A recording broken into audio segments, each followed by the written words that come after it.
We talked a little bit earlier about Lone Peak and Orem, how they're sitting at 0-2.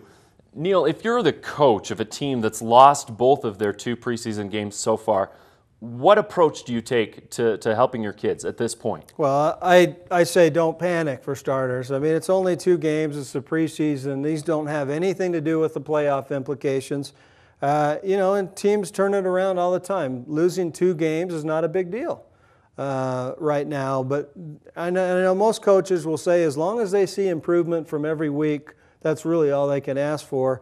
And so I think if you haven't won so far, you got to keep your confidence up and stay optimistic and know that, so what? We had a bad game or whatever, and, week 3, let's get some momentum heading into region play. Well, it is preseason. That's the biggest thing. And I've heard some coaches call this the equivalent of preseason games in the NFL. They don't matter. Nobody really cares because league play. I don't know if I do either. Yeah. I don't know if I believe that, but I've heard that statement before. Because if you're 0-4 in preseason and 6-0 in your region games, or 5-0 depending on which region you're in, you still make the playoffs with the top seed. So they've got a lot of football in front of them. If I'm a coach, I'm going to be going through the game, Phil, with the kids and saying, you know what? Here's what we need to fix. We need to fix this blocking assignment here. Execution on this play was terrible. And show them that, hey, we're only a few plays from building that momentum and having some success. Because a lot of times what's killing teams at this point in the year, penalties,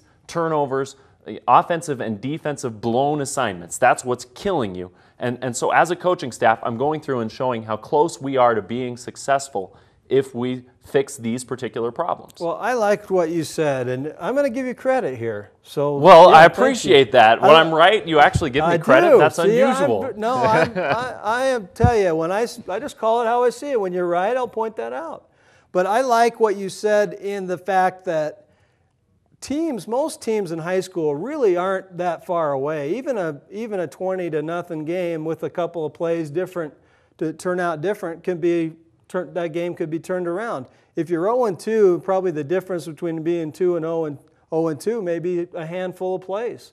And I think you play up on that. You point out, if we don't do that holding penalty here, then we score a touchdown or whatever. I mean, special teams plays, Provo blocking found out assignments. that look, if we fix our special teams, we really blow out Lehigh.